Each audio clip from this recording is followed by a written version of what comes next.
Michael Quinn, Wealth Efficiency. Been a property investment specialist since 2001. Love what I do. Thank the people who taught me my craft initially, but then I became adverse to the greed that's in this industry. And it becomes transaction focused and margin focused, and the client doesn't really matter. We've turned that on its head, and it's all about the client. And that's why most of my business has been repeat or referral, basically all the way since 2001. Since I left working, apart from the 10 years where I was working for this organisation initially. And then, James, you came into my life because we couldn't get digital to work. And whilst repeat and referral is awesome, it does have its lulls. Yeah. So what were you? Because obviously we started talking quite a while ago now, probably the start of last year actually. Now we spoke about we obviously spoke about a bunch of things, and obviously most recently it's the B2B referral stuff. Now you're a bit hesitant to do anything in that B2B referral space. So talk us through what was your main concerns there. Well, I reckon we should back it back a bit there. Because, let's back it back. Let's back it back. Yeah, let's back it back because and go back to an agreement. You know, if you're a man of your word, you've got to be a man of your word. You know, I won an Excellence in Business Ethics Award for the City of Sydney, this thing here, and I protect this award with my life. It's not just that I won this quite a few years ago now, but there's no one in property that I know of that's won an Excellence in Business Ethics Award. So if you're going to come out of ethics, you've got to be it. And when I won that award, in my acceptance speech at Town Hall, I said ethics. Ethics cannot be bought or sold. They can only be acted upon. And that's the truth. So if we back it back, the goes that I've had, it's kind of like, and look, nothing against the profession of being a financial planner, but I'm yet to find a really awesome financial planner that just doesn't want to make their coin on selling insurance. Bit the same when it comes to digital marketing. Everyone can promise the world, but very little result comes through. And look, I've been doing this journey with a friend of mine that I went to school with and trust, and we actually split it down the middle. You're working with Murray as well. And really, it was just a shocker. You know, there was, you're chasing rabbits. And that's part of the game. It's all the numbers game in sales. But really what my goal is to find a way of getting digital to work. So then I can, been doing this quite a while now. So I'm not after the mass 120 plus sales a year like I used to do once in another life. But I want to have a balance and enjoy what I do and then work with clients at work. So when we started working together, I said to you, which has now gone on to your team members, and your team member, the main team member I'm working with is Zelle, and she's absolutely incredible, is I said, if you guys get this right, I will be a testimonial for at least 2 tours a week for as long as you want, because you just get it right. Because where I want to go is go and get Starlink and go and do my Zooms from inside my shower tent while we're traveling around Australia. That's where I want to go with this stuff. Yeah. So we actually started with a digital pipeline in B2C leads, which is what I thought I wanted, which is get me appointments, people who want to invest. You guys specialise in working with people who do investment property. So that's what we did. And as you know, James, it didn't really show the hallmarks of taking off. Some are better than other campaigns. This wasn't really going anywhere. Yeah. And I know exactly where I was when Azelle rang me, and she was totally upfront. And she said, why are you doing B2C? B2B is the way to go. And then for me, my story was LinkedIn, but Azelle let her heart out. And she said, I tell you what, if you do it this way, rather than people that, you do 2-3 appointments with a B2C lead and you think you're going somewhere, we close the store so we're not getting noise. You think you're going somewhere, but they're shopping you as well. And there's no real trust and no real relationship. And that's the truth of it. So we switched our campaign to B2B. And here we are. I don't know, what are we, 3 weeks in? Something like that. And I've had 14 B2B appointments set with brokers.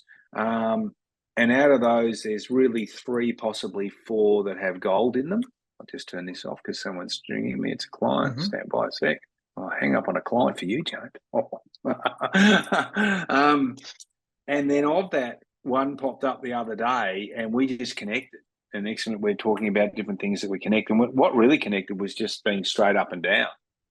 And then through that, he sent me the most incredible text, which you probably want to see. Let me just find it for you. And this was on a Sunday, mind you.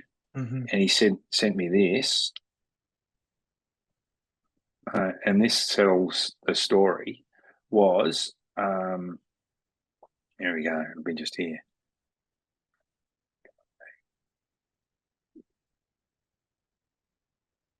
Wonderful. He gave me a 1 to 4 of what's going to work best. He said, next steps. 1, learn from you the type of referrals you prefer. 2, learn your best practice when referring clients. 3, set up a mastermind group of other key referral partners. Now we've got a planner in that group as well. That sounds exciting. 4, awesome. the perfect handover. Let me know your thoughts. From there, on the Monday morning, I then got trusted with his biggest client.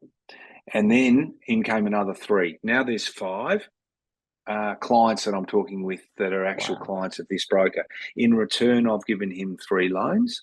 And we're just really testing the waters with each other and our teams. And that's really what we're doing. And the biggest difference there is these 5 clients want to talk to me. You know, we do an initial, same as what we're doing here. We do an initial call and then we set a Zoom and then I do a goal session. Then I'll do PIAs and I'll do it slowly. And then we, but if you boil the fat out of the pot, he needs to write loans, but he needs them to be buying or investing in something that works to be able to write those loans, to be able to come back and duplicate. So it really works. Yeah. When did you have the first conversation with this guy? I knew you'd ask that question. It was on the 15th of May. And here we are on the 27th of May. 27, 12 days. That is amazing. Yeah. And I don't know the size of this brokerage, but like, you've obviously got 5 leads you're working with there. Like, do you have a feel for how big this could be and like, how many you might get from this? Yeah, I do. And look, we want to stay boutique and keep the service and you don't want to go cookie cutter because I'm looking for a bit chocolate swirl rather than just plain vanilla. And you know what I mean? And that's hard and it's going to get harder. And, we've been ringing the bell for a little while and people have been sitting on their hands and, when interest rates start to come off, this thing's going to go berserk and then there'll be no stop and everyone's got a 2-year wait again. That sounds like a cycle to me. But that's what we're doing. But it's around honesty and service and then also being open to saying, he's come back and said, how are you finding the process right now? Anything you want to change? And that's kind of what I'm looking for. And in all honesty, there's another broker I've been working with for years and years and years. Amazing. But this isn't happening. Yeah. So what's the difference, do you reckon? That's a good point. It's a really good point. I think this, I feel the broker I'm working with here is focused on investment sales rather than being, it does all sorts of different loans, but I know there's a trust factor and it's kicking into gear. It's like, wow. So the trust thing's big, right? Because you guys don't live in the same city. Have you met him face to face? No, I haven't. No, I'll get on a plane and go and say hello, but or go and have a lunch or whatever. But no, we haven't. But we've in our Zooms and in our chats and like one of the loans I've given him is my very best friend from childhood. So look after him and show him how to do this and do what he's doing. And I trust him with him. And I haven't even rung my mate to see how he's going with him yet. I'm just letting it do its thing. That's awesome. I've got to give him a duplicating client, and then I've got a referral client that's just come in. He's a pretty impressive young man. He's 23 years old with 170,000 cash and 330,000 in shares at 23. That guy switched on. So, and he's saying, "Wow, more clients like this, please." But it's early days, and then one of the clients he's given me has a huge portfolio. I don't know, and they're too rushy. So I'm just being honest, and we're really doing it right with each other's clients. Yeah. So your big goal, and you told me this at the start, and you obviously mentioned it before, is to travel around the country in your 4x4 and just hook into the internet and live out your best life. Let me just check the calendar. Oh, we've got Zoom availabilities on Tuesdays and Thursdays. That's great. So how many referral partners do you think you need to get the lead volume you need to make that just super easy? So, you'll be really comfortable. In all honesty, if you're going to get one like this, and I mean, probably you're the man to help answer that question as far as if your other clients are getting, you only need a few brokers like this, and because you don't need mass market. Everyone wants more, but that's what's kind of wrong with the industry. Yes. So you probably need 3, 4 of them. To be honest, you can say, geez, I'd love to have 100, I'd love to have 50, but if you do, I prefer to be doing good business with someone a fair bit rather than lots of little business everywhere else. But at the same time, there's some other, the other 2 or 3 that I feel like I've connected with, that's worth exploring too. But right now, when you've got someone doing this, you feed it and work it and give it your best. So absolutely. So you mentioned something earlier, the story you were telling yourself around referral partners. Like what was the story? Just curious. The referral, as in B2B? Scaling and growing with B2B and referral partners, yeah. Well, I've always, my whole business has been repeat or referral, but finding the right referral partner is really challenging, because a lot of people talk it, look at it and everything else, but really, and you can tell, the first thing they want is how much you get paid, whereas come across someone like this, he doesn't want any money. We've spoken about that. He said, no, I earn enough doing what I do. You do what you do really well. I do what I do really well. Let's see how we go. And it's like anything. You can make a mistake, but you fix it. But if you do the wrong thing, you're out. and deservedly so. And really, that's what it's about. And, we're looking for experience. We're looking for, and that's the other hard part is, in part of what we're doing with the B2B is, you can tell someone who's been in it for 2 months or someone who's been in it for 15 years. And and then it comes around about passion and wanting to get it right for people. Then that that's the magic that's gelling here. That's what's making this work, because we're not trying to do what's best for us. We're trying to do what's best for the client, and the rest will come. It's value alignment. It's kind of how I talk about it. And obviously, rightly so. You mentioned, it's hard. It's almost like dating and finding your ideal life partner, right? Referral partners. And I get it that you assumed, oh, geez, that might be too hard.